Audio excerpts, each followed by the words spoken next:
पर्णिका जी सहारनपुर से। राधे राधे हरिवंश। महाराज जी चरण वंदना। महाराज जी अगर कोई भगवान को मानते हैं, बहुत श्रद्धा रखते हैं, और अगर उसका कोई काम नहीं बनता तो फिर उसकी ये भगवान से भगवान का अश्रद्धा खत्म मानना हो जाती हुआ क्या? ये भगवान का मानना हुआ क्या? क्या भगवान को मानते हो? अपनी वासना को मानते हो कि भगवान को मानते हो? अपनी कामना को मानते हो कि भगवान को मानते हो? यही यही तो समस्या है अज्ञान की। यही अज्ञान की समस्या है। खेती में बोया बमूल है और हे भगवान कलमी आम आ जाए, लंगड़ा आम आ जाए, नहीं आया कांटे आए, भगवान नहीं है, भगवान को नहीं मानते। तुम देखा नहीं बोया क्या है? कोई भी हो, आज तुम पैदा हुए हो, अनंत जन्मों का हिसाब तुम्हारा रखा हुआ है, तो तुम्हारे अवश्य में भोक्तव्यम कृतम कर्म शुभाशुभम। क्या तुम भगवत समर्पित हो गए? क्या तुम्हारा अखंड चिंतन चल रहा है? क्या तुम भगवान में तन्मय हो? फिर बात करके देखो। आरती पूजा कर दी, 4 अगरबत्ती लगा दी, शुभ कर्म बन गया, उससे वो भयानक कर्म थोड़ी मिटने वाले हैं। हाँ तो काम नहीं बना तो अश्रद्धा हो जाती है। माना ही नहीं भगवान को। मां कोई श्रद्धा श्रद्धा का विषय है? पिता कोई श्रद्धा श्रद्धा का विषय है? साधारण संबंधों में देख लीजिए, बोले वो तो ऐसा खाता, तो भाई पिता तो पिता है, मुझे पिता ही कहेंगे। साधारण संबंधों में असाधारण शुद्ध सच्चिदानंद भगवान को हम मान रहे हैं, हमारे हमारे कार्य में जो पूर्णता होनी चाहिए वो नहीं हुई, तो भगवान स्वयं कह रहे हैं सुख दुखे समय कृत्वा लाभा लाभो जया जयो। तुम मेरा पार्षद है अर्जुन, सुख दुख में समान भाव रख, लाभ हानि में समान भाव रख, जय पराजय में समान भाव रख, मेरा स्मरण करते अपने कर्तव्य को कर, तब मानेंगे तुम्हें भगवान के तुम जन हो। कामना पूर्ति के लिए मंदिर चले गए, कामना पूर्ति के लिए 2-4 अगरबत्ती लगा दी, कामना पूर्ति के लिए थोड़ा सा भेंट समर्पित कर दिया महालक्ष्मी पति को, उसे काम बनने वाला है क्या? और अगर आप भगवान को अपना मान करके चुल्लू भर जल दे दे तो बिक जाएंगे वो। पत्रम पुष्पम फलम तोयम ये में भक्ता प्रेक्षति। कामना कामना की पूर्ति के लिए अनुष्ठान करना होता है, अनुष्ठान है नहीं, कामना की पूर्ति कैसे करोगे? अब भगवान के समर्पित हो जाओ। अब जोई जोई प्यारो करे सोई मोई भावे, दूसरी बात हो गई। 100 रुपया कमाओगे, मेहनत करोगे, तब तुम्हें पता चलेगा 100 रुपया कैसे आते हैं। और वही अरबपति आदमी आपको गोदनामा ले ले तो कोई मेहनत नहीं करनी पड़ी, पूरे अरबों रुपया आपके हो गए। ये है शरणागति। तुम्हारी श्रद्धा श्रद्धा से भगवान में क्या फर्क पड़ता है? तुम कहो भगवान नहीं है, भगवान है, उनको क्या फर्क पड़ता है? वो तो है ही, तुम्हारे में फर्क पड़ जाएगा। और हैं, रो, उनको पुकारो, उनका आश्रय ले लो, वो बचा लेंगे। नहीं ऐसे प्रवाह में बहते चले जा रहे हो। कामनाओं की पूर्ति होना क्या भगवान को मानना है? यही महाराज जी आजकल बहुतों का प्रश्न है, यही नहीं है। अज्ञान की धरा करते मनमानी आचरण, समझ में आ रहा है? पापाचरण, और चाहते हैं परम पदवी, चाहते हैं सुख और करते हैं पापाचरण। देख अपने हृदय को छान करके, यहां बैठे हैं या बाहर कहीं सुन रहे हो, जब जिसके कान में पड़े अपने हृदय में थर्मामीटर सत्य का लगा करके देख तेरे कैसे आचरण है। अगर उनका खुला हो जाए हिसाब किताब तो तुम भी मानोगे कि हाँ पक्का यही होना चाहिए। अगर दूसरा कोई जरा सा गलती करता है, हमारे अंदर क्षमा नहीं आती, और हमने हजारों गलतियां अपनी दबा दी, हजारों गलतियां ऐसी पड़ी हैं जिनका दंड मिलेगा, वो कर्म किसी को बख्शने वाला नहीं। और जब वो दंड देने को उतरता है तो बोले कहां है भगवान? उस समय नहीं देखा था कि भगवान देख रहा है। जब पापाचरण कर रहे थे, जब अशुद्ध आचरण कर रहे थे, ये जन्म जन्मांतरों की बात कह रहा हूं। अब होश में हो जाए, हिसाब किताब जो आ चुका है, इस जीवन में जो दुख सुख आने वाला है, उसे सहजा नाम जप कर, अच्छे आचरण कर, पाप आचरणों का त्याग कर दे, तो अंतिम तक तुम्हें वो पदवी प्राप्त हो जाएगी जहां ना दुख है ना सुख है, एक महान परमानंद है। आनंद ही आनंद है, ना जन्मना है ना मरना है, ना किसी तरह का कोई चिंता है, ना शोक है, ना भय। उसके लिए भजन कर रहे हैं, इसके लिए थोड़ी भजन कर रहे हैं। इसको तो नष्ट ही होना, आज नहीं तो कल नष्ट हो जाएगा, बचा पाओगे क्या? तो बस जो भजन कर रहे हैं, जो सत्य मार्ग में चल रहे हैं, वो सहन करते हुए सच्चिदानंद की प्राप्ति के लिए कर रहे हैं। कहां भगवान से अपनापन है? अपनापन अपनापन तो शरीर से है, अपनापन भोगों से है। भोग मिले, शरीर स्वस्थ है, हमारी कामना पूर्ति हुई तो बहुत। जय हनुमान जी की, जय राम जी की, जय कृष्ण जी की, जय किशोरी जी की। और अगर कामना पूर्ति नहीं हुई, कर्म के परिणाम से दुख आया है, तो कहां भगवान गया? ये आचरण हो रहे तो दुर्गति होगी। निकलते आस्था है, आस्तिकता है तो बचा लेगी, अगर नास्तिकता है तो वो तुमको और भ्रष्ट करती चली जाएगी, और परिणाम तो भोगना ही पड़ेगा। ये मृत्यु लोक कर्म भूमि है, पूरी संपूर्ण कर्म भूमि। जैसे खेत में जो बोओगे वही काटना पड़ेगा। ऐसा नहीं कि बो आप जो है नीम और आपको उसमें अंगूर मिल जाए, ऐसा नहीं है। गेहूं बोओगे तो सरसों को नहीं मिलेगी, सरसों बोओगे तो गेहूं नहीं मिलेगा। इसीलिए ये शास्त्र बने, संतजन उपदेश कर रहे, सतमार्ग में चलो, गंदे पापाचरण मत करो, जो तुम्हें दुख देने वाले, जो पूर्व के है उनका भोग हम भोग लेते हैं। राधा राधा राधा, इससे हमें सामर्थ्य मिलेगी कि सह जाएंगे, आगे बढ़ जाएंगे। सदैव न दुख रहता है न सुख रहता है, सदैव न विपत्ति रहती है न संपत्ति रहती है। इस सृष्टि का क्रम है, कभी विपत्ति, कभी संपत्ति, कभी सुख, कभी दुख, तो इसको हम झेलते हुए निकल जाते हैं, राधा राधा राधा राधा करते हुए चले जाते तो हैं। महाराज जी क्या भगवान से मांगे ही ना? नहीं मांगिए, पर छूट दे दीजिए कि प्रभु उचित हो तो आप पूर्ण कर देना, और अगर उचित नहीं है तो हे मंगल भवन आप कभी पूर्ण मत करना, और आपकी पूर्ण करोगे तो आपकी जय बोलेंगे, और पूर्ण नहीं करोगे तो भी आपकी जय बोलेंगे। तब तो हमारा माना जाएगा कि हम भगवान पर श्रद्धा रखते हैं, हम भगवान को मानते हैं। हाँ, हमारी बात बन गई तो जय गुरुदेव, बात नहीं बनी तो छवि निकाला फेंक दिया, कोई ताकत नहीं। ताकत को तुम बना, उनकी ताकत तो असीम और अनंत है। अभी कहाँ अपनी वासनाओं में घूम रहे हो। महाराज जी बहुत बड़े स्तर पे यही मानसिकता है हाँ महाराज तो जी, बहुत बड़े स्तर पे फिर महाराज जी। कैसे समझाया जाएगा जब तक आप आस्था नहीं रखोगे, समझोगे नहीं। अरे स्वयं भगवान का राज तिलक हो रहा है सुबह सुबह, और रात्रि में 14 वर्ष का वनवास हो जाता है। ऐसा हो कि भगवान होते रहते जय जय जय जय केवल होती रही है, ऐसा नहीं है। आप पूरे चरित्र पढ़ करके देखो, नंगे पैर 14 वर्ष वन को, और सुबह राज तिलक होना था चक्रवर्ती सम्राट पद में। भारी विपत्ति, पूरी अयोध्या में विपत्ति। महाराज दशरथ फूले नहीं समा रहे थे कैकेयी के भवन में जब जा रहे थे कि प्रिय रानी है, सूचना देंगे कि प्राण प्यारे राम का राज्याभिषेक हो रहा है। क्या हुआ? प्राण निकल गए भगवान के वियोग में। क्या है ये लीला? आप पढ़ करके देखो। भगवान श्री कृष्णचंद्र जी पधार रहे हैं कहा? उन माता पिता के पास जो कंस कारागार में बहुत ही दुर्दांत दैत्य स्वभाव वाले पहरेदार जहां हैं। क्या लीला है? क्या लीला है? इसका नाम मृत्युलोक है। यहां दुख और सुख दोनों भगवान अवतरित होकर के दिखा रहे हैं। तो तुम तो जीव हो, तुम्हें तो भोगना ही पड़ेगा। वो तो कर्म फल थोड़ी भोग रहे हैं, वो तो लीला करके दिखा रहे हैं। तो हमको तो भोगना ही है। हाँ, नाम जप से, शास्त्र ज्ञान से हम उस कर्म को आराम से भोग लेते हैं। जैसे भयानक कष्ट वाला, हाँ हमारे किसी कर्म का फल है, राधा राधा राधा सहते हुए हम मार्ग में चल। अश्रद्धा थोड़ी, हर कष्ट दो लेकिन आपकी जय बोलेंगे क्योंकि आपसे प्यार किया है। यहाँ कहां कहां कहां प्यार भगवान से? कहां प्यार? यहां कोई किसी से प्यार कर रहा है? प्यार का मतलब होता है अपने प्यारे को सजाना, प्यारे के सुख को देखना, अपने भारी से भारी दुख को प्यारे के सामने न रखना। क्योंकि हमें पता है, हे दिलवर, जब दिल ही आपको दे दिया तो आप क्या दिल की बातें कहें। आप देखो, पर एक बात सबसे प्रार्थना है, आस्तिकता मत हटाइएगा। अगर आस्तिकता हटा दी तो पूरा बिल्डिंग गिर जाएगी, ढह जाएगी, जन्म जन्मांतर भटकना पड़ेगा। भगवान बड़े कृपालु हैं, वो गाली देने वाले को परम पद देने वाले हैं। देखो शिशुपाल गाली दे रहा है ना, स्तन में दूध लगा के पूतना जा रहे, तो जो मैया यशोदा को गति वो प्रभु दे रहे हैं। वो प्रभु आपका मंगल क्यों करेंगे? वो आपकी कामना क्यों नहीं पूरी करेंगे? जरूर कोई विधान है उनका, मंगल विधान है, जरूर मंगल विधान, विश्वास मान लीजिए। उनका मंगल विधान, मंगल भवन है, वो अमंगल कर ही नहीं सकते। जैसे सूर्य को कहा जाए कि सूर्य की ताकत हो तो अंधेरा करके दिखाए, तो सूर्य में ताकत नहीं, क्योंकि जहां सूर्य रहेगा अंधेरा रहेगा ही नहीं। ऐसे भगवान का नाम मंगल भवन है। जहां भगवान का नाम है, भगवान का आश्रय, अमंगल हो ही नहीं सकता। आप मृत्यु को भी अमंगल समझते हैं। हम कई बार एक प्रसंग सुनाते हैं। एक प्रताप राय जी नाम के बड़े महाभागवत थे। उनकी जो बहन थी, उनके पति जो है वो बहुत बीमार हो गए और मरणासन में पहुंच गए। उनको पता था मेरा भाई बहुत भजनानंदी है, अगर ये भगवान से प्रार्थना कर दी तो निश्चित हमारे पति ठीक हो जाएंगे। मालती जी नाम था।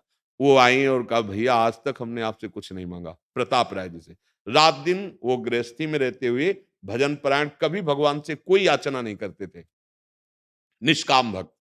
उन्होंने कहा, भैया हमारा सुहाग उजड़ रहा है, यदि आप भगवान से प्रार्थना कर देंगे तो वो बच जाएंगे। उनका वैसे आज तक हमने भगवान से कोई याचना नहीं की, क्योंकि जैसे भगवान रख रहे हैं हम बहुत आनंदित हैं। हमें भगवान से मांग करने की आदत नहीं है। पर आप कह रहे हैं तो मैं एक बार भगवान से प्रार्थना करूंगा। चलो, वो गए। मूर्छावस्था में उनके पति थे, बहुत बस ये लग रहा था अब प्राण छूटे, अब प्राण छूटे। ऐसा सर लिया, गोद में रखा, नाम जप करते हुए ऐसे हाथ मस्तक पे कर रहे हैं, और पैरों के पास उनकी बहन मतलब उनकी पत्नी बैठी है। अचानक दोनों को तंद्रा आती है। तंद्रा का मतलब न नींद है न जागृत है, और देख रहे हैं कि भगवान के पार्षद आए और कह रहे हैं अब तो लौटना पड़ेगा। जो उनके पति की जीवात्मा थी उससे कह रहे अब तुम भगवान के धाम नहीं जा पाओगे, क्योंकि इतना महान भक्त भगवान से प्रार्थना करने जा रहा है कि तुम स्वस्थ हो जाओ, तो अब हम नहीं ले जा पाएंगे। वो कह रहे नहीं नहीं, ऐसा नहीं, प्रताप राय जी ऐसा नहीं कर सकते, वो भगवान के भक्त हैं, अनंत जन्मों से भटकता रहा, आज मुझे भगवत प्राप्ति का संयोग बन रहा है, मैं अपने स्वामी के धाम में जा रहा हूं, वो मुझे नहीं रोकेंगे क्योंकि वो जानते हैं सत्य वस्तु क्या है। नहीं नहीं, आप मत जाओ, प्रताप राय जी ऐसा नहीं कर सकते। अचानक दोनों के नेत्र खुलते।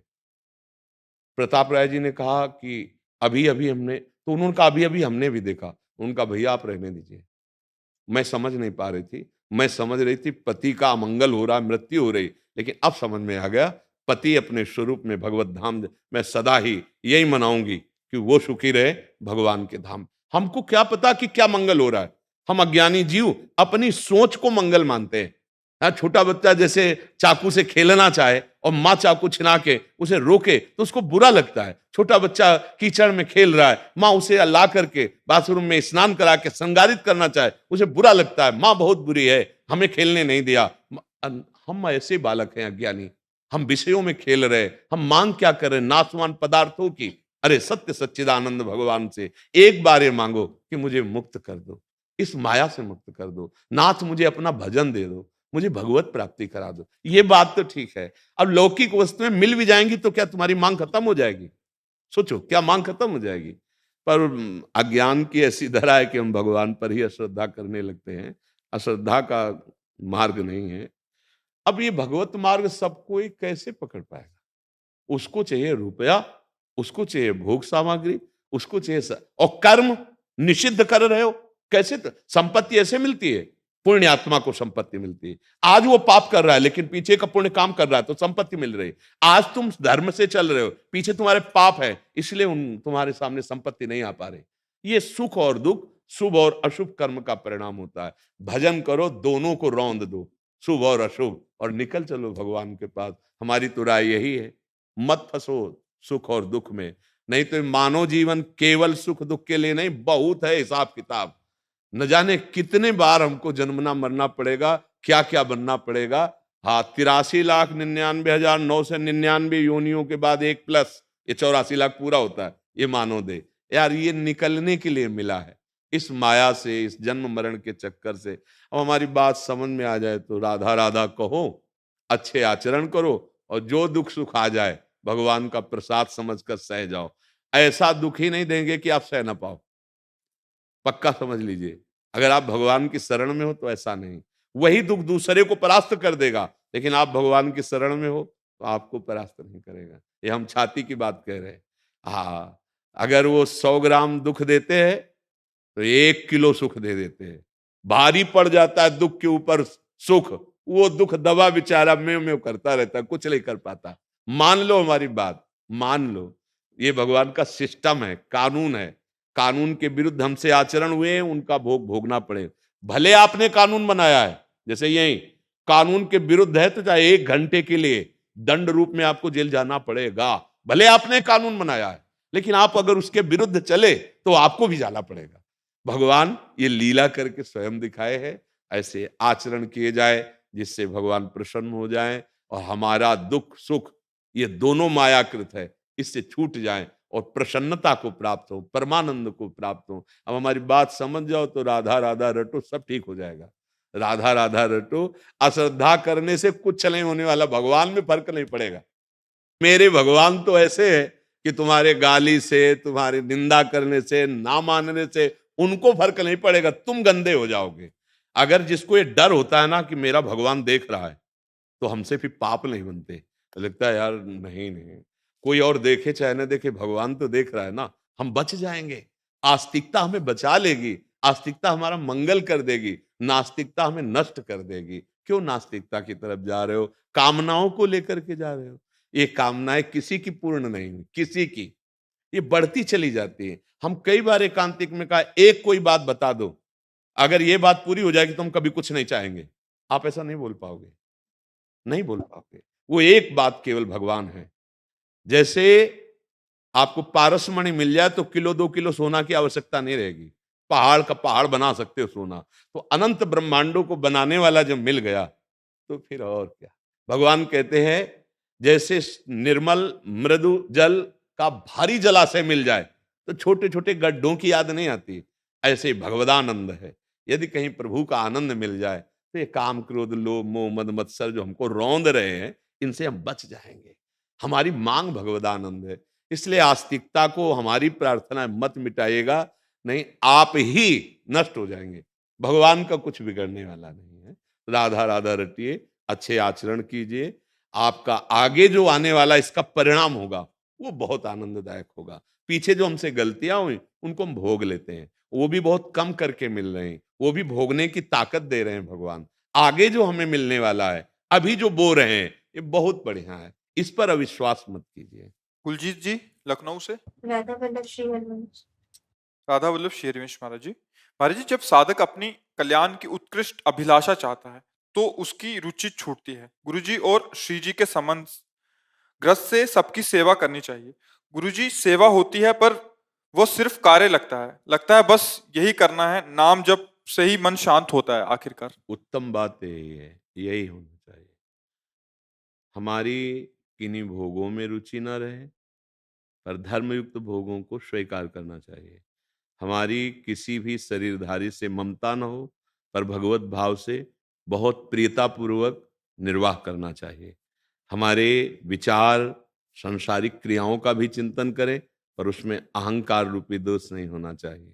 ये तो भगवत प्राप्ति की उत्कट लालसा में संसार के भोगों की रुचि, संसार के शरीरों में ममता, विचारों में अहंकार, ये सब क्षीण होने लगता है। पर यथावत कार्य करना चाहिए।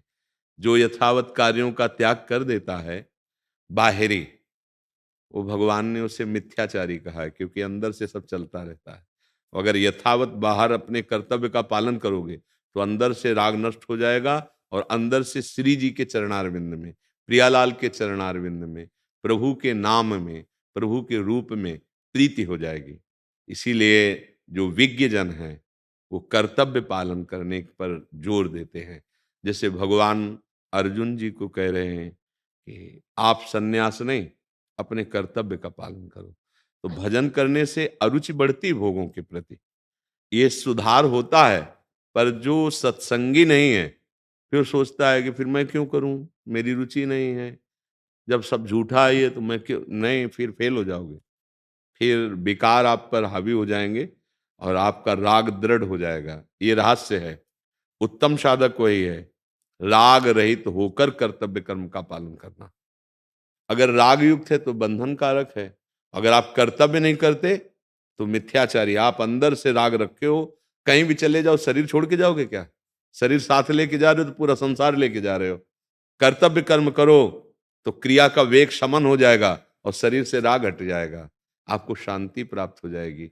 अगर हम दूसरों को सुख देने वाले कर्म करें, सुख लेने की भावना का त्याग कर दें, वही नाम जापक भगवत प्राप्त हो जाता है। देर नहीं लगती, बहुत जल्दी हृदय में ज्ञान का जागरण हो जाता है। पर ऐसा कोई बिरला होता है, नहीं तो भोगों में रुचि और कामना युक्त कर्म।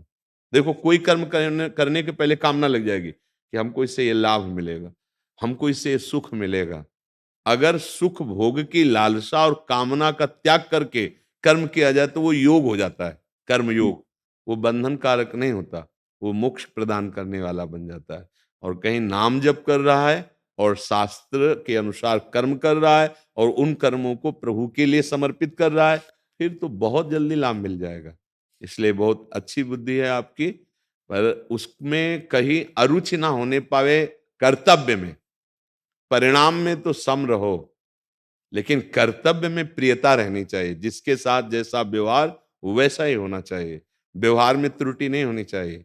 जो विवेकवान होते हैं वो और सुंदर प्रीतिपूर्वक व्यवहार करते हैं, क्योंकि सबके हृदय में प्रभु विराजमान है और हमको उन्हीं प्रभु को प्रसन्न करना है। इसलिए हाँ, जब भक्ति करते हैं थोड़ा ज्ञान जागृत होता है तो ऐसा लगने लगता है, सब अरुचि होने लगती। पर अरुच के साथ कर्तव्य कर्म का पालन रुचि पूर्वक करो। हाँ, जैसे बूढ़े माता पिता हैं, उनमें भगवत भाव करके उनकी सेवा, रोज उनको भगवत भाव से सेवा अगर समर्पित करोगे तो देखोगे यहाँ शीतलता पहुंच रही, यहाँ निष्कामता बढ़ रही, यहाँ भगवत प्रसन्नता आ रही है। लेकिन ऐसा बहुत कम हो पा रहा है क्योंकि हम कामना से भटक रहे हैं। वो बड़े विवेकवान हैं, जैसा आपने प्रश्न किया, वो बड़े विवेकवान हैं जिनके अंदर ये लालसा जागृत हो गई कि इस जन्म में हम भगवत प्राप्ति करना चाहते हैं। किसका प्रश्न था? हाँ, बिल्कुल अपने कर्तव्य का सम्यक रूप से पालन करो, ये भगवान का आदेश है। भूपेंद्र सिंह जी, लोकेश सिंह जी, उत्तम सिंह जी। महाराज जी राधे राधे। महाराज जी हम लोग सीआईडी राजस्थान से हैं। महाराज जी राज्य सेवा करते हुए समय मिलने पर परमात्मा का ध्यान भी करते हैं, मगर कभी कभी मन में पूर्ण आस्था होती है तथा कभी मन विचलित हो जाता है, मन में गलत विचार आते हैं और लगता है कि सब यथार्थ तो है ही है, जैसा होना है वैसा होगा ही, ऐसा मन में भाव आता है। नहीं, जैसा होना होगा वो होगा, ये एक पक्ष है। हम कोई पशु नहीं है कि जैसा होना होगा वही होगा। केवल हम मनुष्य हैं, हम कुछ नया होना तैयार कर सकते हैं, हम नई अपने प्रारब्ध की रचना कर सकते हैं। आप ये समझो, ये जो मानव देह मिला है ना, आप नारायण बन सकते हो, आप भूत बन सकते हो, आप सुअर कुत्ता बन सकते हो, आप नाली के कीड़ा बन सकते हो, आप देवराज इंद्र बन सकते हो। मतलब पूरी छूट है। आप अपने कर्म के अनुसार अब नया निर्माण कर सकते हो, लेकिन पशु नहीं कर सकता। उसको जो भोग जिस समय सुखद या दुखद है घटना घटेगी, भोगना पड़ेगा। तो हमारे दो जीवन के पक्ष हैं, एक है पूर्व प्रारब्ध सुख या दुख वाला, और एक है नवीन कर्म। हम ऐसा नवीन कर्म करें कि पूर्व प्रारब्ध को हम दबा दें, भस्म कर दें, नष्ट कर दें। वो है भगवत चिंतन, नाम जप, भगवद आश्रय। अब जब तक मन पूरा पवित्र नहीं होता तो इसकी दो चालें बनी रहेंगी, कभी तो भजन में लगेगा और कभी भोगों में लगेगा। कभी आपको भगवान सत्य लगेंगे, कभी संसार सत्य लगेगा, क्योंकि दो पक्ष हैं अभी इसके। ये मलिन है पर थोड़ा पवित्र भी है। अगर पवित्र ना होता तो बिल्कुल सत्संग की बातें नहीं सुनने देता, बिल्कुल सतमार्ग की बातें इसको अच्छी नहीं लगती। लेकिन पवित्र है। जो दुष्ट मन हो जाता है पूरा, वो कभी संतों से नहीं मिलता, वो कभी सत्संग नहीं सुन। जो पे दुष्ट हृदय सोई हुई, मोरे सन्मुख आओ कि सोई। हाँ, पापवंत कर सहज स्वभाव, भजन मोर ते भाव न काओ। तो हमें अभी इस हठीले मन को, जो अभी कुछ हिस्सा इसका गंदा है, जो गंदगी फेंक रहा है, हमको इसका सुधार करना है। बस नियम पूर्वक नाम जप करते रहिए। जैसे आप सरकारी काम में हैं तो हर समय आप ना शरीर से बिजी रहते हैं और ना मन से बिजी रहते हैं। ऐसी कोई ड्यूटी नहीं है कि 8 घंटा 10 घंटा आप केवल बिजी ही बिजी हैं, ऐसा नहीं है। बहुत से इतना अवसर मिलते हैं जिनमें हम राधा राधा अंदर से बोल सकते हैं, अंदर से सुमिरन कर। 2 मिनट अगर मिला 1 घंटे में, 1 घंटे में, तो वो घंटा सार्थक हो गया। राधा राधा, और 1 घंटा का समय समर्पित कर दिया प्रभु को, बहुत बढ़िया। आप ये समझो, लोगों के मन में बैठ गया कि भगवत प्राप्ति बहुत दुर्लभ है, दुख से निकल पाना बहुत दुर्लभ है, संसार से पार हो पाना बहुत दुर्लभ है। हम कह रहे नहीं, जो सर्वत्र है तो यहां भी है। जो सबका है वो मेरा भी है, जो सब में है वो मेरे में भी है। जो है उसकी प्राप्ति दुर्लभ कैसे हो सकती है? हाँ, दुर्लभ इसलिए हो गई कि हम प्राप्त करना चाहते ही नहीं। हम केवल चाहते हैं रुपया मिल जाए, भोग सामग्री मिल जाए, वाहवाही मिल जाए, यही मनुष्य जीवन का लाभ है। नहीं नहीं, बहुत धोखा है। शरीर छूटने के बाद तुमको कौन याद करेगा? किसको कौन याद करता है? बहुत बड़े बड़े हुए इतिहास में भरे पड़े हैं, कौन किसको याद करता है? जो जगत पिता है उस भगवान को तो याद करने के लिए कोई तैयार नहीं है, या हमको कौन याद करेगा? हमको चाहिए कि इस जन्म में अपने कर्तव्य का पालन करते हुए ऐसा भजन रूपी धन एकत्रित कर लेना चाहिए जिससे परलोक में भी मंगल हो। हमारा परलोक सुधारने का विचार ही खत्म हो गया है हमारी समाज को। कोई बिरला ऐसा तैयार हो रहा होगा कि हमारा परलोक बने, हमें भगवत प्राप्ति हो। नहीं, बस इतना रह गया कि हम कहीं भी जाएं, हमारी कामनाओं की पूर्ति हो जाए, हमारी वासनाओं की पूर्ति हो जाए। उसे होगा क्या? एक कामना पूर्ति हो गई, 101 और हैं, उनकी पूर्ति में लगोगे तो 1001 खड़ी है। इनका नाश करना जड़ से, वो होगा भगवान के आश्रय से, भगवान के नाम जप से आपका जीवन सार्थक है। आप ऐसा ना सोचिए कि मेरा जीवन कहीं निरर्थक ना हो जाए, और मन की चालों पर नजर रखना है। देखो, सीआईडी का मतलब है जिसके पीछे पड़ना है उसकी पूरी जानकारी ले लेनी है।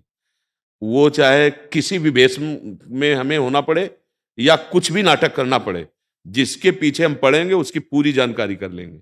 वही स्वभाव इसके पीछे लगा दो, मन के पीछे सीआईडी लगाओ मन के। तू जहां जाएगा, तू जो सोचेगा, अब मेरी दृष्टि से नहीं बच सकता। और इसके बाद फाइनल अब हम करेंगे। फाइनल तू नहीं करेगा, अभी तक तू करता रहा फाइनल, अब हम करेंगे। किससे? सत्संग से, शास्त्र स्वाध्याय से प्राप्त ज्ञान के द्वारा। अब तुझे स्वीकृति देंगे कि ये करना है कि नहीं करना, तुझे यहां जाना है कि नहीं जाना। अगर ऐसे चलने लगो तो पैंट शर्ट में तुम महात्मा हो जाओगे, साधु हो जाओगे। हाँ, इस भेष में है, अगर वो बात नहीं जो होना चाहिए, कोई लाभ नहीं। और इस भेष में है, अगर वो बात है, तो भगवान वैसे ही मिलते हैं जैसे एक योगी से मिलते हैं, ऐसे एक गृहस्थ महात्मा से मिलते हैं। भगवान के हम दोनों बच्चे हैं। हमारा मार्ग विरक्त है, आपका मार्ग गृहस्थ है, पर उद्देश्य दोनों का भागवतिक हो जाए तो दोनों एक ही पिता को प्राप्त होंगे, एक ही प्रभु को प्राप्त होंगे। समझ पा रहे हैं आप जी? हाँ जी, हम जैसे कुछ कर पाते हैं तो आलोचना है बहुत। देखो, एक आदमी, हम उदाहरण से आपको बता रहे, एक आदमी अपने पुत्र के साथ एक घोड़ा लेके जा रहा था। पुत्र ने कहा, पिताश्री आप चढ़ जाओ। बोले नहीं, तुम नौजवान बच्चे, तुम बैठो, हम पैदल चल। वो लगाम पकड़े चल रहा, वो बैठ।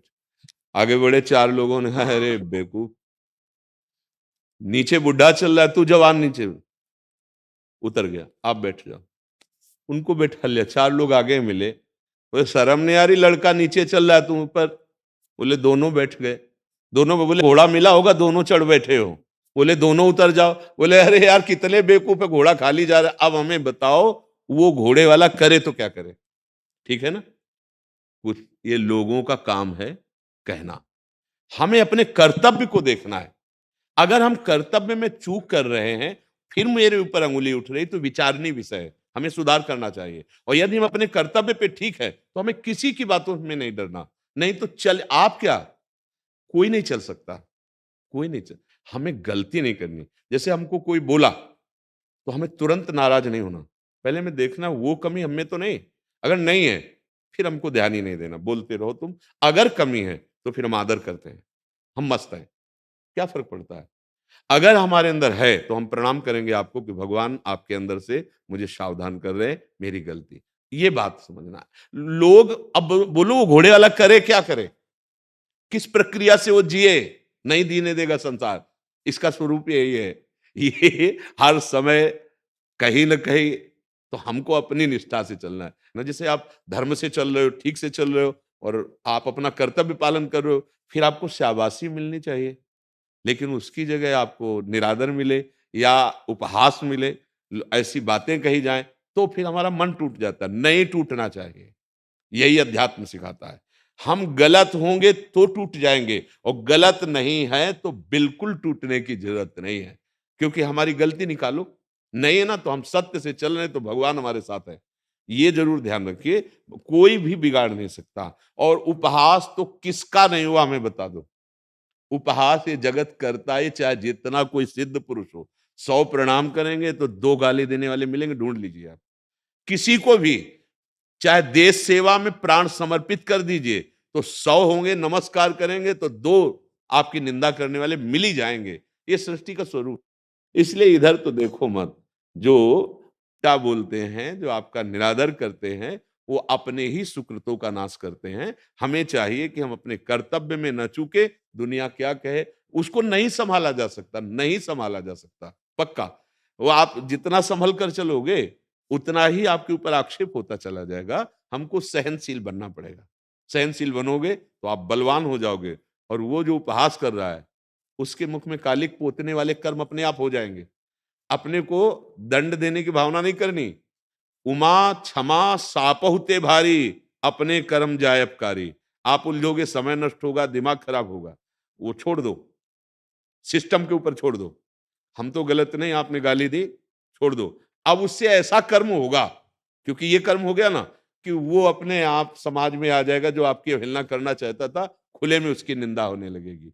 उमा क्षमा सापहु ते भारी, अपने कर्म जाय अपकारी। हमें उलझना नहीं, हमें समय बर्बाद नहीं करना, अपने आनंद को नहीं खोना। अगर तू गलत कह रहा है तो वो सिस्टम देखेगा, जो भागवतिक सिस्टम है वो ऐसी गलत जगह में फंसाएगा कि वो तुम्हें बेइज्जती करना चाहता है, तुम्हारा अपमान निरादर उसका खुली सभा में अपमान हो जाएगा।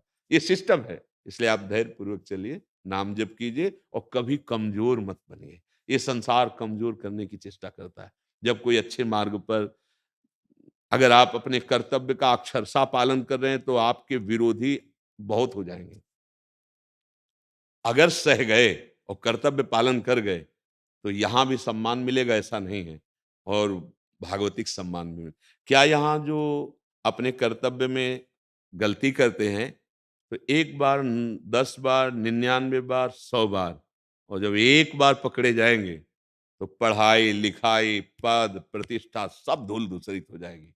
और आपको एक बार कोई बुरा कह रहा है, 10 बार बुरा कह रहा है, पर आप कर्तव्य से हैं, वो कभी आपको झुका नहीं पाएगा, क्योंकि आप अपने कर्तव्य से हैं। तो आपको संकोच नहीं करना, अर्थात कभी हृदय में ये नहीं कि मैं बहुत अच्छा कर रहा हूं, लोग अगर हमारा निरादर करेंगे तो इसका फल क्या हुआ अच्छाई का। नहीं, अच्छाई का फल अच्छाई ही रहेगी, आप कभी झुक नहीं पाएंगे, आपको कोई झुका नहीं सकता। और वो जो बहुत सम्मान प्राप्त कर रहा है पर वो गलत है, एक दिन सिस्टम उसकी जब पोल खोलेगा भागवतिक, फिर ऐसा हो जाता है कि अब कहां मुंह दिखाएं।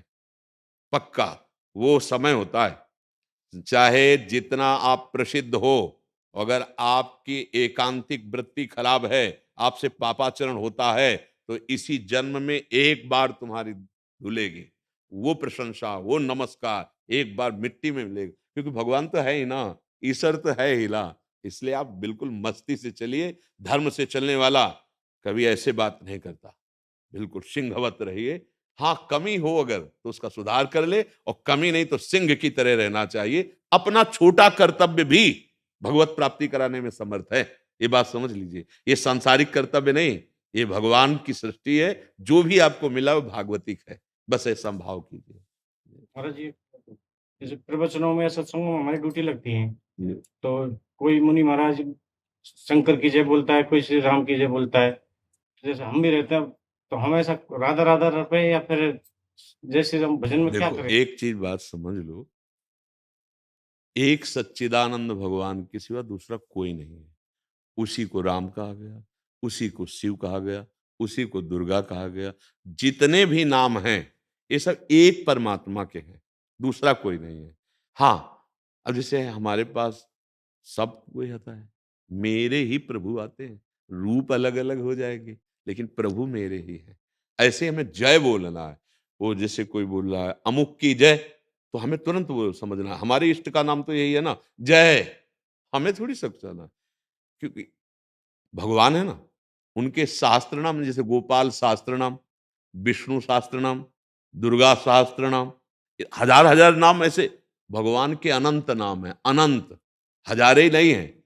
तो अगर कोई 10,000 आदमी अलग अलग नाम बोलकर जय बोल रहा है, तो मुझे ये समझना है कि मेरे ही प्रभु का तो है ना, तो जय, हमें क्या संकोच करना है। अब ये अगर समझ ठीक नहीं रही तो फिर ऐसा लगेगा हम अंदर से जपेंगे राधा राधा, और बाहर अगर कहीं जय और भगवान नामों की बोली जा रही तो हम बोलेंगे जय।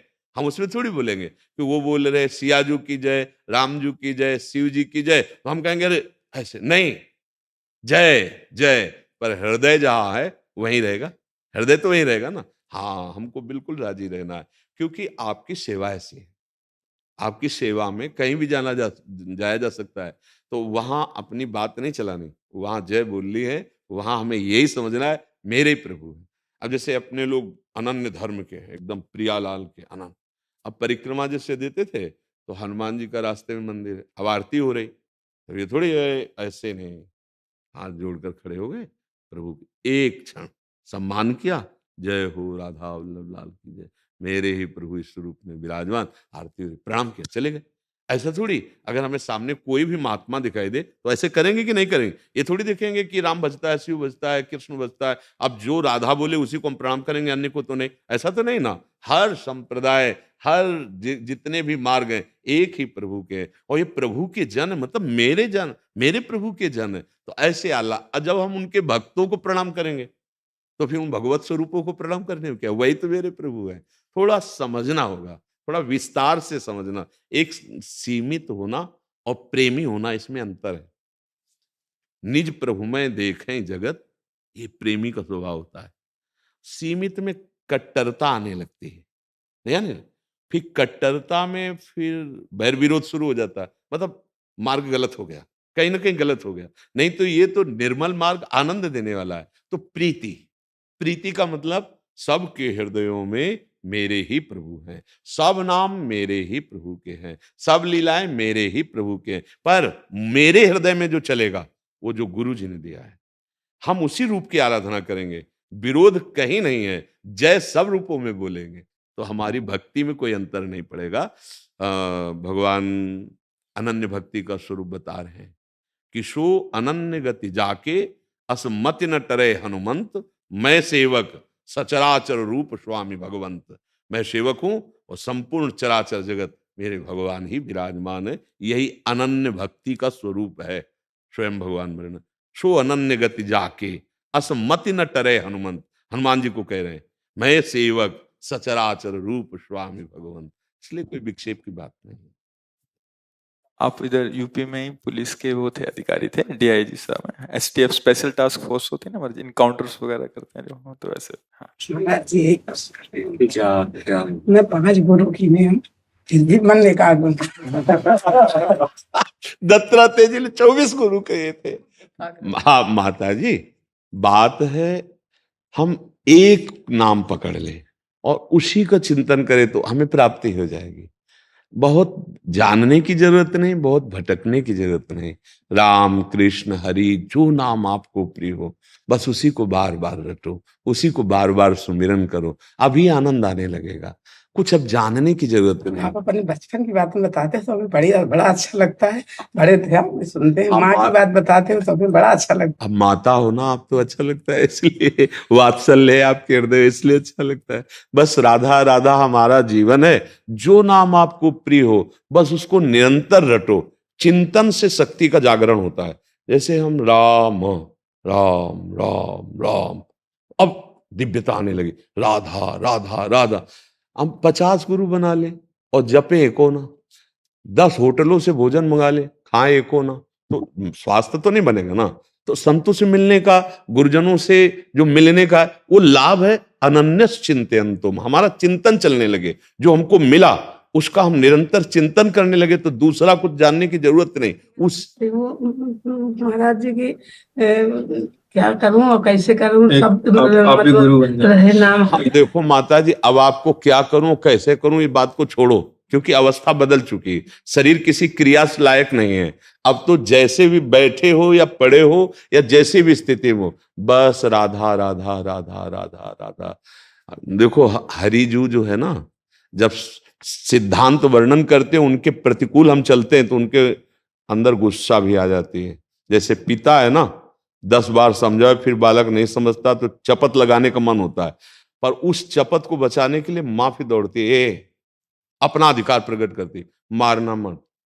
अगर वो कहेंगे नहीं देखे तुम कैसे बचाओगे, तो फिर जाओ, फिर बोले तो समझ गए, फिर वो शांत हो जाए। ऐसे हरिजू, हम नाना प्रकार के अपराधी जीव है, तो हरिजू हमारी श्री जी जो है ना, करुणा समुद्र है। उनकी हम शरण में हो गए तो जहां हरिजू से कहते हैं ये मेरा जन, फिर हरिजू उसके जो रिकॉर्ड है कि भाई इतना अपराध, इतना अनुलिख्यानंताम, चाहे अनंत अपराध बन गए हो, पर प्रिया जो हमारी बहुत करुणामयी, किशोरी जो बहुत करुणामयी, तो हमें तो लगता है सब राधा राधा राधा ऐसा रटे तो महारानी जो करुणा करके क्षमा करके उसका परम कल्याण कर देंगे। अब अवस्था नहीं रह गई माई कोई सेवा करने लायक। अब तो आपकी सेवा शरीर की हो, जो आपके निज जन है आपको भगवान मानकर खूब सेवा करें। आप तो बस नाम पर ध्यान दीजिए, जो नाम प्रिय लगे खूब नाम जपिए। ये जो रटना है ये कैसे जातक में फलित होता है? जैसे हम पहले जबान से रटते हैं, हमारा मन विषय का चिंतन करता रहता है, और जब ये हमारे गले से नीचे उतरता है, 4 वाणियां होती है, वैखरी राधा, फिर मध्यमा राधा, फिर पश्यंती दृष्टि में बसा हुआ है, और फिर परा अब धड़कन में बस गया है। धड़कन जैसे हम धड़का नहीं रहे, स्वयं धड़क रहा है, ऐसे जब नाम चलने लगता है तब समस्त वैभव भगवान का प्रकाशित, ज्ञान, वैराग्य, प्रेम जो चाहेगा। पर अभी क्या है कि जबान से ही नहीं चल पा रहा है, निरंतर कहाँ चल पा रहा है। श्री पातंजलि जी ने लिखा है, दीर्घकाल निरंतर सत्कार सेवितो दृढ़ भूमि।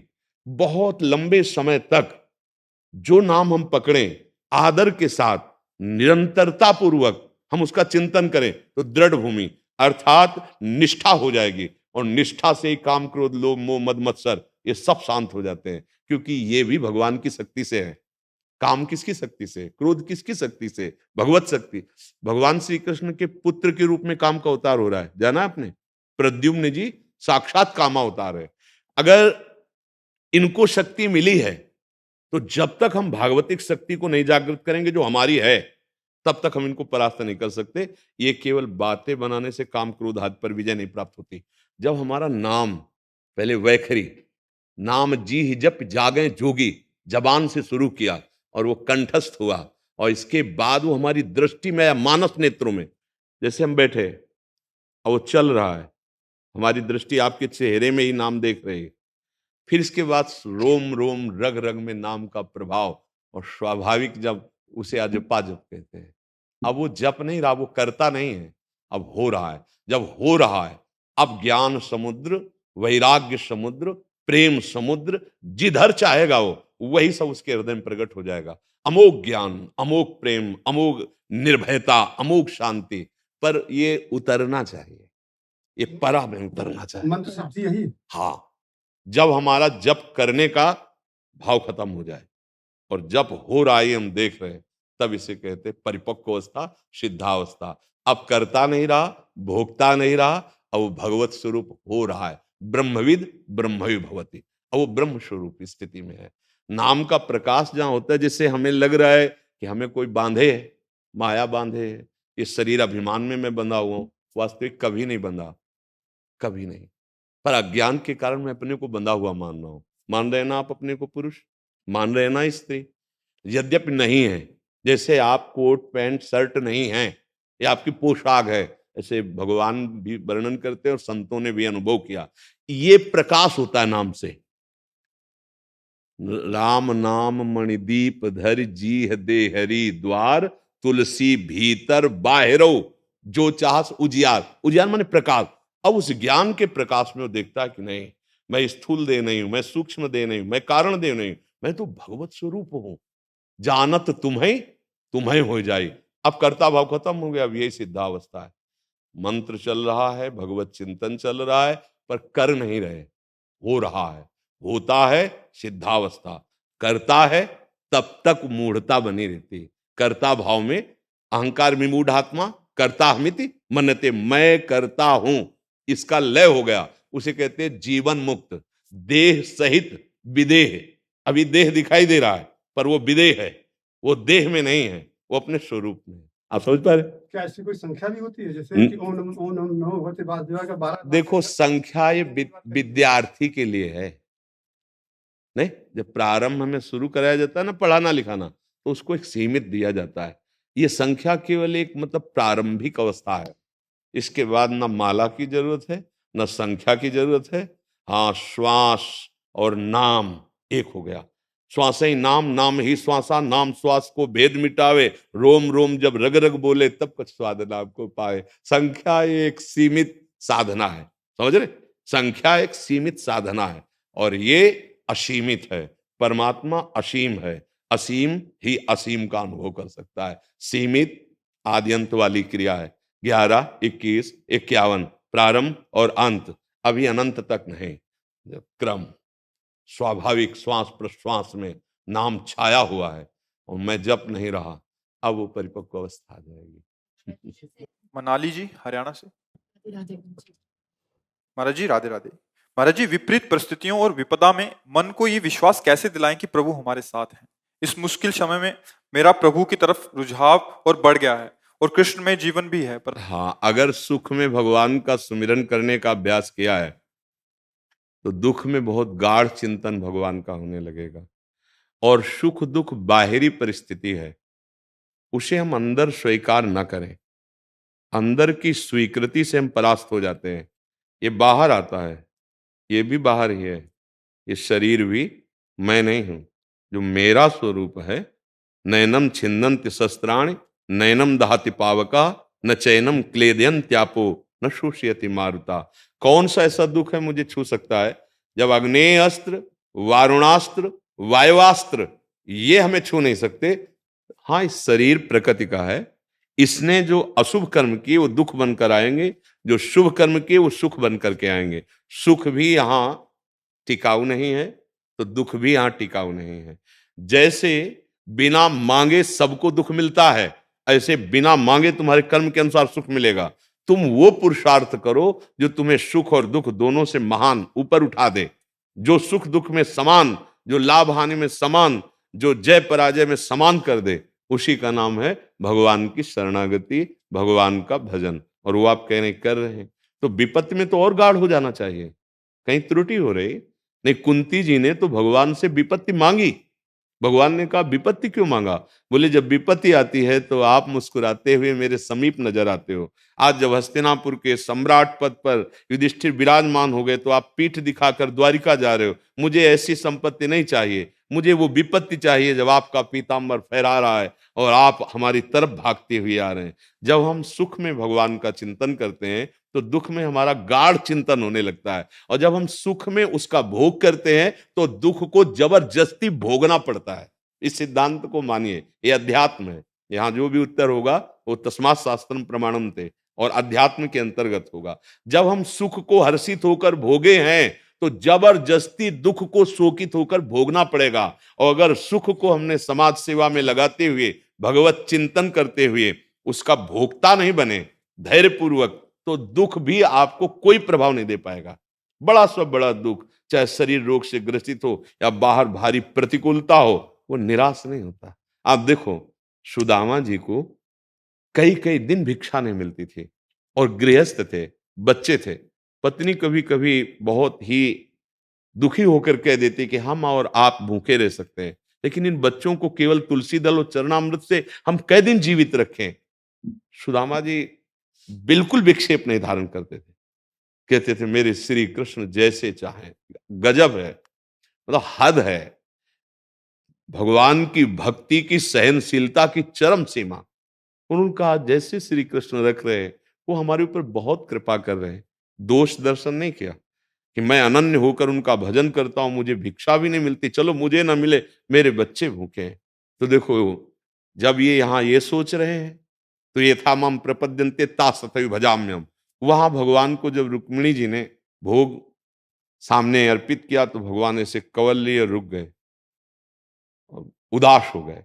रुक्मिणी जी ने बराबर भगवान के मनोभाव को पकड़ा है, वो पकड़ गए। उन्होंने कहा जरूर किसी महाभागवत के जीवन में कष्ट है, नहीं ये स्थिति भगवान के मैंने जब जब देखी तो किसी भक्त को कष्ट। उनका प्रभु किस भक्त को ऐसा कष्ट है कि आप कवल नहीं पा रहे? बोले हमारा एक मित्र है सुदामा, कई दिन हो गए भिक्षा नहीं मिली, पर वो इतना निष्ठावान है कि ना मुझसे प्रार्थना कर रहा है और न वो दुख का अनुभव कर रहा है, वो राजी है इसमें, अब मुझसे रहा नहीं जा रहा। बोले प्रभु मैं आपकी दासी हूं और वो ऐसी गरीबी से रहे, आप अभी तक क्यों नहीं बोले? बोले उसके अंदर कामना नहीं है। जब तक मेरे भक्त के हृदय में कामना नहीं होती, मैं ये झूठा माया का, संसार का ये सुख नहीं देता हूं। पर उसका परिवार है, उसकी पत्नी है और वो चाह कर रहे हैं। अगर सुदामा के अंदर चाह हो जाए तो मैं अभी त्रिभुवन की राज्य लक्ष्मी दे दूं, पर उसके अंदर चाह मैं पैदा नहीं कर सकता, मैं नहीं पैदा कर। देख लो, भक्त के हृदय से भगवान कह रहे मैं चाह नहीं पैदा कर सकता। तो रुक्मिणी जी ने कहा प्रभु मैं महालक्ष्मी हूं, अगर आप चाह पैदा करना चाहते तो मुझे एक उपाय, उनकी पत्नी के हृदय में चाह हो सकती है, आप जाओ उनकी पत्नी के हृदय में चाह। भगवान गए साधु वेश में, कहा भिक्षाम दे। गृहस्थ धर्म में यदि कोई भिक्षुक आया है, भले आप ना दे सकें पर मृदु संभाषण करना चाहिए। जी क्या चाहिए? हमें धन चाहिए। नहीं हम नहीं दे सकते, आप जल पी लीजिए, अगर उचित लगता है तो गेट खोलिए, नहीं अंदर से उत्तर दीजिए, हमारे यहाँ कोई है नहीं, आप फिर कभी आइएगा जब घर में कोई हो, अभी मैं असमर्थ हूं। पर ऐसा निकली वो भी और कहा कि मैं ऐसे बालक का जन्म दिया है कि हम आपको कुछ दे नहीं सकती। भगवान ने कहा तो 13 दिन 15 दिन में पवित्र हो जाते हैं, मैं 15 दिन बाद आ जाऊंगा। तो उनका नहीं, हम आपको बताया, हमने ऐसे बालक का जन्म दिया है जो कभी हम आपको कुछ नहीं दे सकती। बोले ऐसा कौन सा बालक? बोले दरिद्रता। मैं दरिद्र हूं, ना घर में कुछ है, ना हमारे पति के पास कुछ है।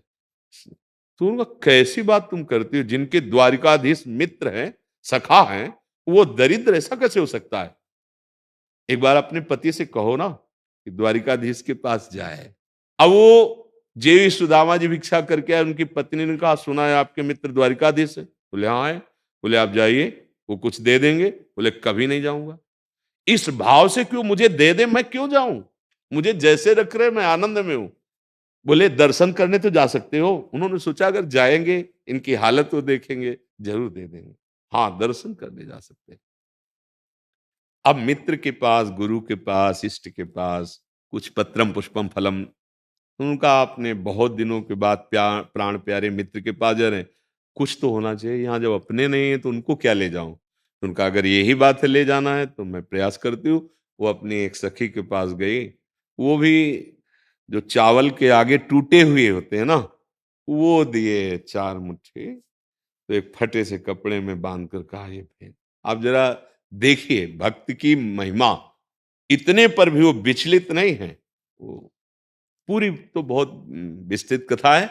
वहां जब द्वारपालों के समीप पहुंचते हैं तो द्वारपालों ने देखा फटा कपड़ा, किसी तरह अंग ढके हुए, हड्डी हड्डी शरीर में, और वो कह रहे हैं कृष्ण से जाके कह दो कि तुम्हारे मित्र आए हैं मिलने के लिए। तो देख रहे हैं ये कैसे, कहीं मित्र में थोड़ी तो समानता होनी चाहिए। ना इनके वस्त्र सही है, ना इनका शरीर इस कोटि का कृष्ण, ये भगवान के मित्र हो सकते हैं? द्वारपालों ने बोले एक बार मेरी प्रार्थना है, तुम जाके कहो कि सुदामा नाम का कोई ब्राह्मण आया आपसे मिलने के लिए।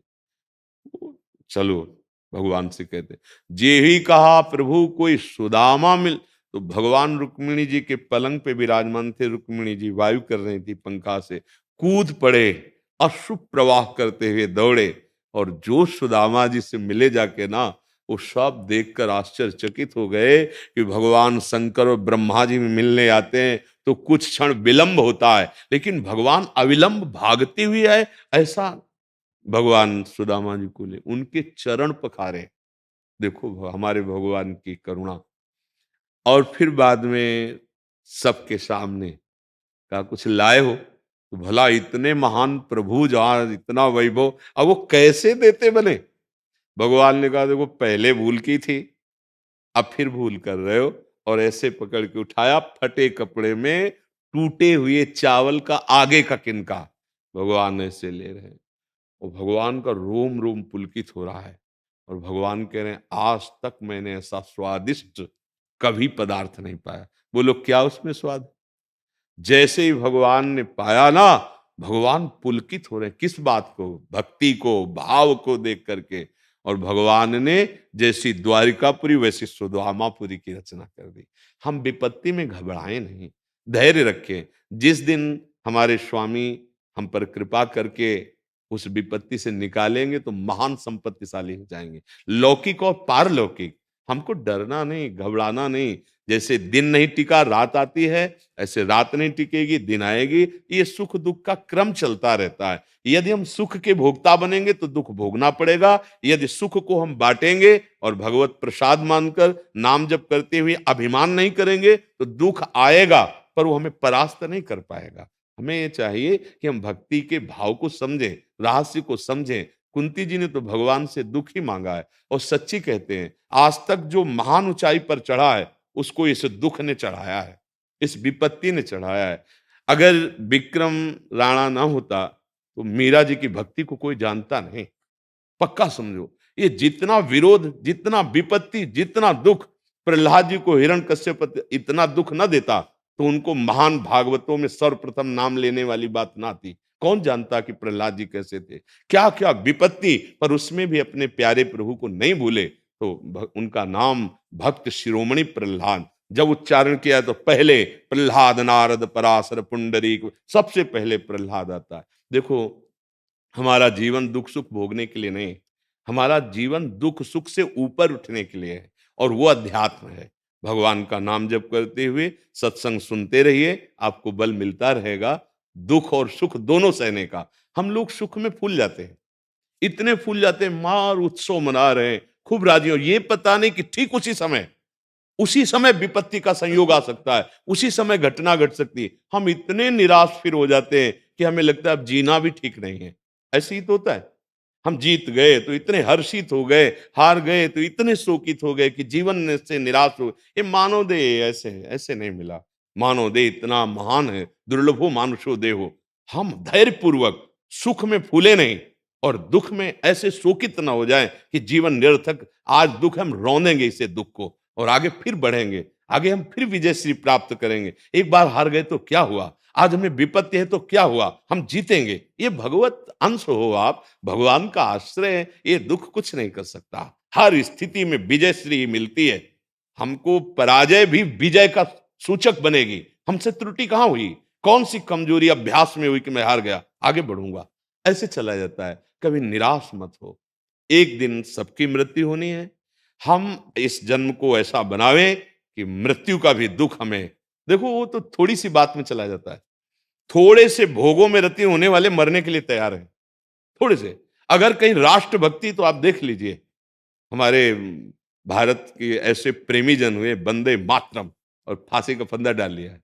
छोटे छोटे बालक, नव किशोर चुने जा रहे हैं दीवाल पे, और विधर्मी कह रहे हैं स्वीकार करो, मेरी बात स्वीकार करो, पूरे चुन दिए जाते हैं। लेकिन ना अपनी देश निष्ठा, ना धर्म निष्ठा। क्या इन हम लोग क्या है इनके आगे, क्या है, प्राणों का बलिदान कर रहे हैं। हम इतना प्राणों से प्यार कर रहे, सुख में हर्षित हो गए, दुख में दुखित हो गए।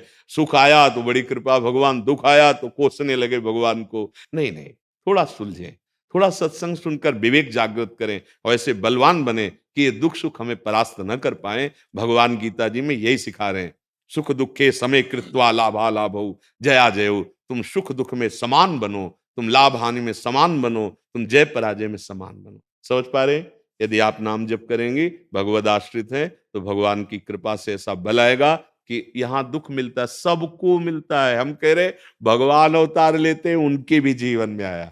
देखा, सुबह राज तिलक होना है सरकार का, अयोध्या नरेश चक्रवर्ती सम्राट पद पे, और रात्रि में ही वनवास निर्धारित हो गया। तापस वेश विशेष उदासी 14 वर्ष राम वनवासी। नंगे पैर भगवान, जहां राज सिंहासन मिलना था वहां वनवास मिल गया, लेकिन भगवान की मुस्कुराहट में कोई फर्क नहीं। तो हम उन्हीं के बच्चे हैं, हम उन्हीं के अंश हैं। हमको भी ऐसा ही सीखना पड़ेगा।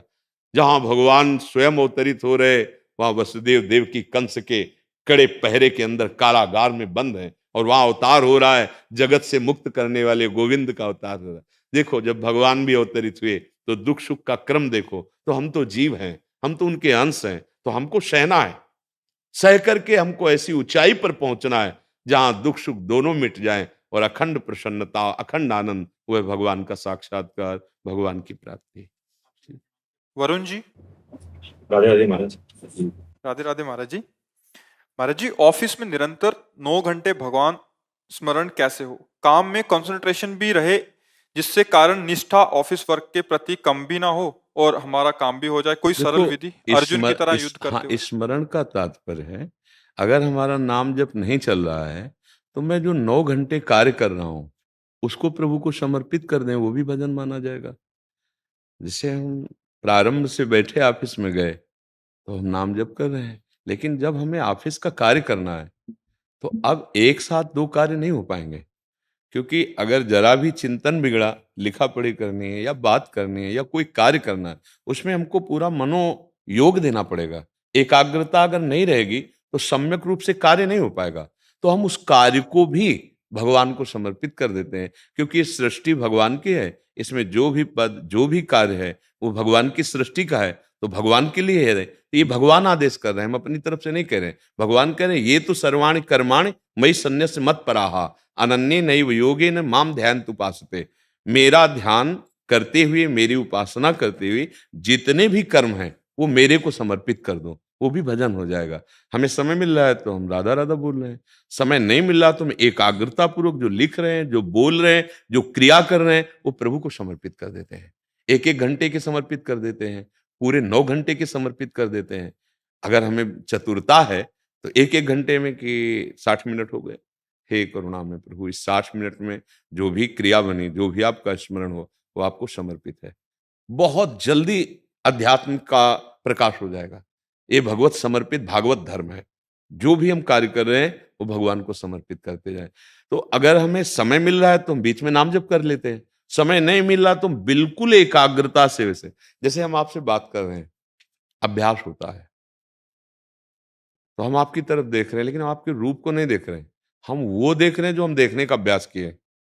ऐसे देख रहे हैं और आपसे बात कर रहे हैं। हम एक क्षण भी अपने स्थिति से अलग नहीं, हम आपको नहीं देख रहे हैं, हम वो देख रहे हैं जो हम देखने का अभ्यास किए। वैसे ही आप सबसे प्यार का व्यवहार कीजिए, सारे कर्म कीजिए, लेकिन उस कर्म को जिसका जहां समर्पित करना है, तुम्हें ध्यान है कि मुझे भगवान को ही समर्पित करना है। और फिर देखिए, इससे बहुत जल्दी स्मृति भी जागृत होगी और हृदय भी पवित्र होगा, और आपके अंदर ये क्षोभ नहीं रहेगा कि मैं 9 घंटा कैसे कार्य करूं। करना है, वो कार्य उसी रूप में करना है। अगर आप विद्या अध्ययन कर रहे हैं, मान लो आप विद्यार्थी हैं, तो अगर आप मनोयोग नहीं देंगे तो कैसे विद्या अध्ययन करेंगे? आपको कोई फाइनल करना है, आपका मन अगर नहीं लगेगा तो आप उसका फाइनल कैसे कर सकते हैं? आप किसी कार्य को सम्यक रूप से करना है तो उसमें इंद्रिय और मन देना पड़ेगा। अब मन अगर इधर दे दिया तो फिर हम कैसे नाम जप कर पाएंगे? पर हमको ये ध्यान है कि मैं कर्म किसके लिए कर रहा हूं? प्रभु के लिए। तो ध्यान किसका है? प्रभु का। देखो, पूरा भजन का जो स्वरूप है वो केवल माला ही चलाना नहीं है। ये एक माला चलाना भजन का एक अंग है, संपूर्ण भजन नहीं है। संपूर्ण भजन का क्या स्वरूप? आप बोलो, शरीर का अपने कब ध्यान करते हो? कभी ध्यान करते हो शरीर का? और आप भूलते कब हो? दोनों बातें हमें बताओ। कभी आप कि मैं जैसे सो के उठा तो मैं पुरुष हूं कि स्त्री हूं, मैं कौन हूं, क्या? आपको सोचना पड़ता है क्या? फौरन अपनी प्रक्रिया में लगे हुए हो, क्योंकि कभी भूले ही नहीं और कभी ध्यान भी नहीं किया। देखो, इसे कहते हैं भजन। भजन का स्वरूप क्या है? कभी भूले नहीं और कभी ध्यान भी नहीं किया। जैसे आप कहां पैदा हुए हैं, आप कौन हैं, एक बार केवल हमको हमारे दिमाग में परिचय डाला गया, ये तेरे पापा हैं, तू इस कुल में पैदा हुआ है, अमुक प्रांत में है, तू अमुक है। बस कभी नहीं जपना पड़ा मैं भूल न जाऊं अपने पापा को। कभी ऐसा हुआ क्या? अपने पिता को भूल न जाऊं? कभी ध्यान नहीं किया, कभी प्रयास नहीं किया, लेकिन वो बैठ गया। मैं पुरुष हूं, कभी ध्यान नहीं किया, कभी प्रयास नहीं किया, कभी भूला भी नहीं। अब देखिए ना, ये क्या है? स्मृति में बात का बैठ जाना, इसे कहते हैं भजन। अब हम भेष से रखे हैं, क्रियाएं भागवतिक कर रहे हैं, भागवतिक, और भजन विषयों का हो रहा है, ये भजन नहीं है। भेष, उद्देश्य, क्रिया तीनों मिल जाएं। अब जैसे आप गृहस्थ वेश में हो, कार्य गृहस्थी हो रहे हैं, उद्देश्य भगवत समर्पित है, तो आपका भजन ही माना जाएगा। एक एक कदम चलना, एक एक क्षण आपका भजन माना जाएगा। बस इस बात को विश्वास कर लो, मान लो, यत करो, जो कर रहे हो भगवान के लिए कर रहे हो, भगवान की दी हुई शक्ति से भगवान के लिए कर्म कर रहे हो, तो आपके ध्यान में है कि मुझे भगवत समर्पित कर्म करना है, इसी से भगवत प्राप्ति हो जाएगी। बराबर अगर हम केवल नाम का ध्यान कर रहे हैं तो क्रियाएं कैसे हो पाएंगी? आप विचार करके देखो, मन की ऐसी सामर्थ्य नहीं है। ये अभ्यास से हो सकता है ऊंची स्थिति के महापुरुषों में, लेकिन नवीन साधक में तो नहीं हो सकता ना। अब नाम चल रहा है तो चित्त तो उधर लगा है, अब कार्य कैसे बनेंगे? आपको क्या सम्यक कार्य करना? अगर कार्य ठीक से नहीं करोगे तो ऑफिस से निकाल दिए जाओगे। ऑफिस से चले गए तो आप अपने कर्तव्य से चले गए, आप परिवार की सेवा, समाज की सेवा, सब तो मतलब गलती हो गई। ये नहीं, ऐसे गलती नहीं। हमें जो कार्य करना है उस पे जितना हमसे बन सकता है हम नाम जप कर रहे हैं, नहीं हम उस कार्य को भगवान को समर्पित करते हैं और बहुत अच्छी तरह से कार्य करते हैं। एकाग्रता भक्त का स्वरूप होता है, वो जो कार्य करता है बहुत अच्छा करता है, क्योंकि उसमें भगवान को समर्पित करना। जैसे अपने लिए भोजन बनाना तो असावधानी भी हो सकती है, लेकिन जब ये ठाकुर जी के लिए भोजन बनाना है तो देखो सावधानी हो गई ना, पवित्रता। ये तो आपको ये दिमाग में कि ये कर्म भगवान को समर्पित करना है। अब उसमें कोई प्रलोभन नहीं, उसमें कोई भय नहीं। मुझे भय या प्रलोभन से कोई मेरे कर्तव्य से नहीं डिगा सकता, क्योंकि मैं भगवान का आश्रित हूं और भगवान को समर्पित करना है। बस जय हो गई। इसमें क्या समस्या है? कोई समस्या है आपके साधन में? इसमें हम 9 के 9 घंटे पूरे के पूरे भगवान को समर्पित करते हैं, और जब हमारा दिमाग खाली है, जब हमारा क्रिया से रहित, हर समय क्रियावान नहीं रहते। आप देखो ना, बाहरी क्रियाएं हर समय नहीं होती रहती। कोई आया तो बात कर लिया, जो कार्य लिखा पढ़ी कर, या जो भी कार्य कर रहे, अगर मुंह बंद है और शरीर से क्रिया हो रही, तो राधा राधा चलाने में क्या परेशानी है? दिमाग से हम, जब हम ऐसे कार्य में लगे हैं जब हमारा पूरा मनोयोग रखेगा, तो वो भी कर्म भगवान को समर्पित कर देना है। इसलिए हमारा वो भी भजन हो गया, हमें कोई चिंता नहीं करनी। महाराज अम्बरीश चक्रवर्ती सम्राट थे और महान भक्तों में उनकी गणना हुई। ऐसा थोड़ी को राजकाज नहीं देखते थे, वो शासन विभाग सब कार्य देखते थे। तो क्या उस समय वो भगवान को भूलते थे क्या? नहीं, क्योंकि भगवान के लिए कर रहा हूं, ये मुख्य बात बैठी हुई है कि ये कार्य किसके लिए कर रहा हूं? भगवान के लिए कर रहा हूं। बस ये बात बैठना है। भजन का स्वरूप है ऐसे, जैसे गोस्वामी जी ने बहुत सुंदर मांगा है, काम ही नारी प्यारी जिमी, लोभी जिम प्रिय दाम, तिमि रघुनाथ निरंतर, प्रिय लागहु मोहि राम। कभी ध्यान थोड़ी धरना पड़ता है जहां हमारी कामना होती है, उसका स्मरण बराबर रहता है। जैसे एक लोभी आदमी का धन का चिंतन, ऐसे अंदर का चिंतन ये भगवत भजन है।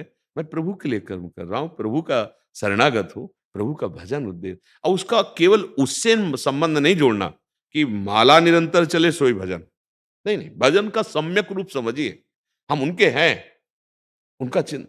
बस सरकारी आदमी होता है, वो बैठा है तो ड्यूटी में है, खड़ा है तो ड्यूटी में है, वो रथ है तो ड्यूटी में है, वो है सरकारी आदमी। तो आप भागवतिक भाव क्यों ना ले आए कि पूरा अनंत ब्रह्मांड जिनका, उनका मैं हूं, और अब उनके लिए सारे कार्य कर रहा हूं, तो सम्यक रूप से कार्य कर रहा हूं। जितना भी सिद्धांत है उसमें दगाबाजी और धोखेबाजी तब होती है जब हम भगवान को नहीं देखते, कि कोई देख नहीं रहा है हम। और अगर हम भगवान को समर्पित है तो धोखेबाजी नहीं हो सकती, दगाबाजी नहीं हो सकती, अपने कर्तव्य से हम विमुख नहीं हो सकते। है तेरा पैसा आग लगे, अगर हमारा कर्तव्य में दाग लगेगा तो हमें ऐसा पैसा नहीं चाहिए। नहीं फिर हम तुम्हें देख लेंगे, तो तुम देख लेना, एक दिन शरीर नष्ट होना ही है। सच्ची कहते हैं, कभी भयभीत नहीं होना, कभी प्रलोभित नहीं होना किसी से, और अपने छोटे से छोटे कर्तव्य का पालन करना, वो आपको भगवत प्राप्ति करा देगा। पर प्रायः ऐसी निष्ठाएं नहीं होती। जहां कहीं ऐसा भयावह आया तो हम अपनी निष्ठा से हट जाते हैं, या लोभ आया तो हट जाते हैं। हम जो बार बार सबको अपने हृदय की बात समझाना चाहते हैं कि भजन का मतलब है अपने कर्तव्य का पालन करना। अगर आप डूब रहे हो अपने कर्तव्य में कि आपको भगवान का चिंतन नहीं, तो भी वो है, भगवान के लिए है। लेकिन हम लोग यहां धोखा कर देते हैं, अपने स्वार्थ की पूर्ति के लिए अपने कर्तव्य का बलिदान कर देते हैं। ये ठीक नहीं।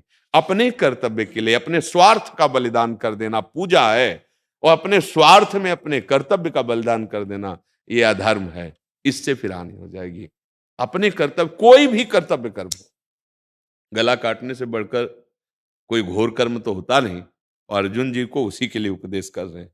सामने कौन खड़े? भीष्म जी, द्रोणाचार्य जी, कृपाचार्य, महान महान खड़े, मार इनको, क्योंकि अधर्म पक्ष में खड़े। बस सार बात समझनी, जो तुम्हें सेवा मिली, जो कर्तव्य मिला है, वो भजन ही है, उसको भजन मान के करो। और जब खाली हो तो राधा राधा राधा राधा राधा, और जब एकाग्र हो तो भगवान के लिए कर्म हो रहा है। समझ गए आप? राधा राधा राधा राधा राधा राधा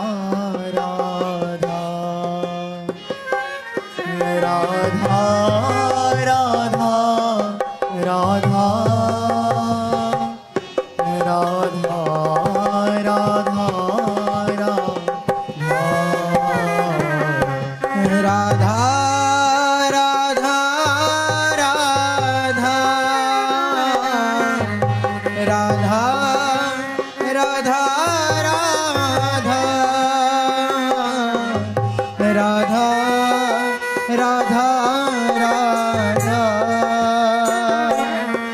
राधा राधा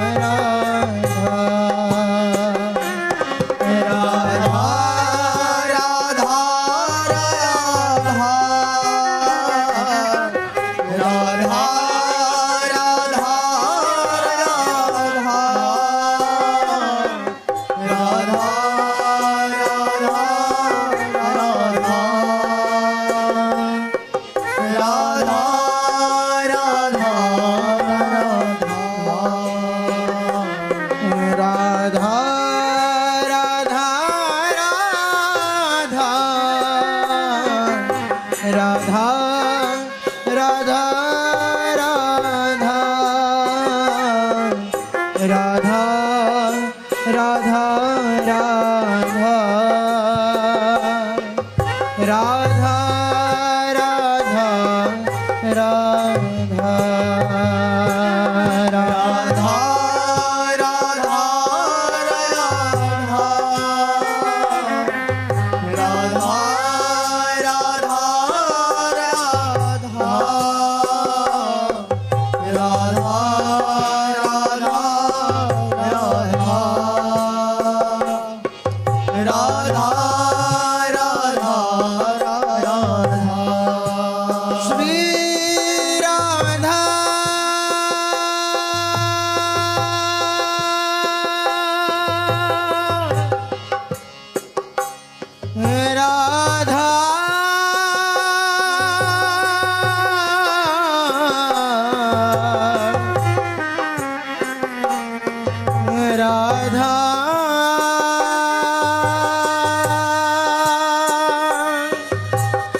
राधा राधा राधा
जोई जोई प्यारो करे सोई मोहि भावे, जोई जोई प्यारो करे सोई मोहि भावे, भावे मोहि जोई सोई सोई करे प्यारे, भावे मोहि जोई सोई सोई करे प्यारे। मोको तो भावती ठोर प्यारी के नैनन में, मोको तो भावती ठोर प्यारे के नैनन में, प्यारो भयो चाहो मेरे नैनन के तारे, प्यारो भयो चाहो मेरे नैनन के तारे, जोई जोई प्यारो करे सोई मोहि भावे, भावे मोहि जोई सोई सोई करे प्यारे। मेरे तन मन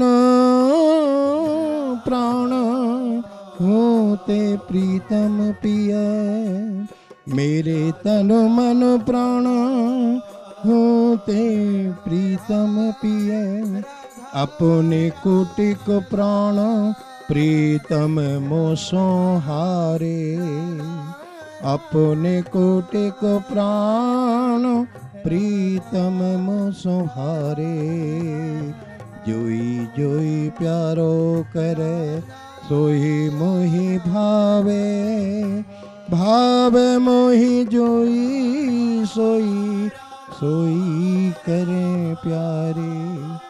जय श्री हित हरि वंश हंस हंसने सावल गौर, जय श्री हित हरि वंश हंस हंसने सावल गौर। कहो कौन करे जल तरंगन न्यारे, कहो कौन करे जल तरंगन न्यारे, जोई जोई प्यारो करे सोई मोहि भावे, भावे मोहि जोई सोई सोई करे प्यारे। बोलो श्री राधा वल्लभ लाल की।